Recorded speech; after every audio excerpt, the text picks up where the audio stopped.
President yafuga kuno General Yoweri Kaguta Museven era nga ye muduumizi w'eggye lya Uganda People's Defence Forces ow'oku ntikko atongoza enteekateeka y'eggye lino emanyiddwa nga UPDF Establishment 2021 ng'omukolo guno guyindidde mu maka g'obwa President Entebbe nga gwetabiddwako abakulu ab'enjawulo okuva mu ggye lya Uganda People's Defence Forces kw'ossa Minisita w'ebyobutebenkevu Honorable Vincent Bamulanga Kisempijja n'abalala bangi. Of the powers enshrined under Article 98, Clause 1 of the 1995 Constitution of the Republic of Uganda,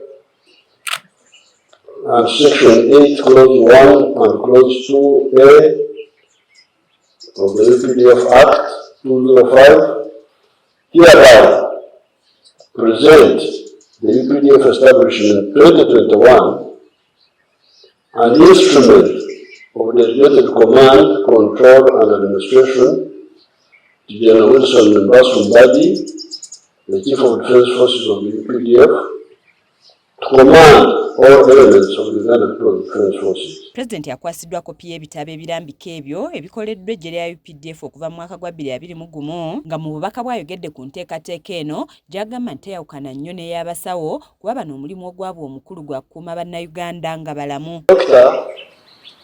His job is to preserve the health of the patient and to cure him in case he has got a disease. Of defense and the establishment,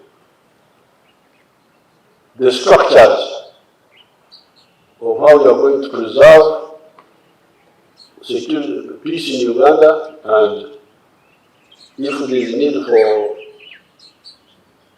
treatment, then what and who is doing what. We must understand the substance of this, not just the names. Mu nsisinkano eno President Museven akwasizza ab'enju y'omugenzi Lieutenant General Pecos kuteesa certificate esima omugenzi ngono eyali ssentebe w'akakiiko ka UPDF Establishment Committee olw'ebyo bye yakola mu buweereza bwe.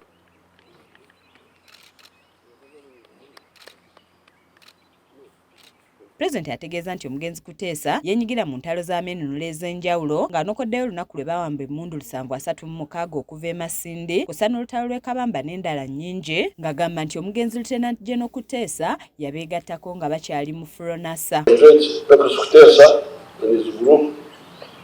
Pecos Kuteesa was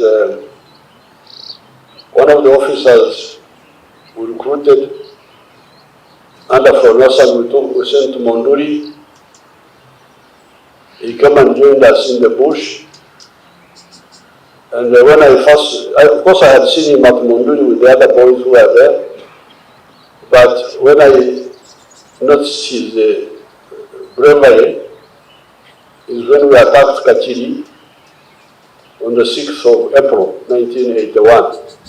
Him crawling in a very professional way to capture the machine gun which was there. Omuduumizi wa UPDF General Wilson Mbadi atenderezza enteekateeka ya UPDF Establishment 2021 mwe bakoledde ebintu eby'enjawulo. Signing of the UPDF Establishment 2021 made it a legal document to guide the UPDF's organization, composition, personnel and ranking structure, equipment required and the size of the force.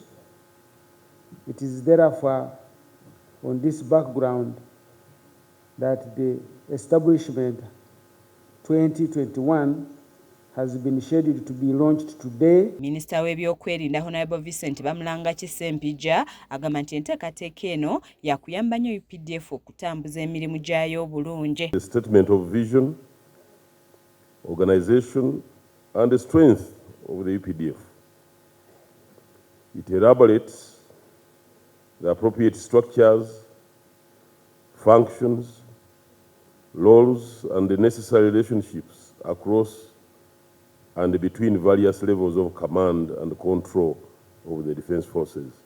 Ono asiimye President Museven olw'akaweefube gw'ateekawo okulaba ng'eggwanga lyaffe libukalamu emirembe ekiyambye okuzimba omusingi omunywevu mu by'enkulaakulana.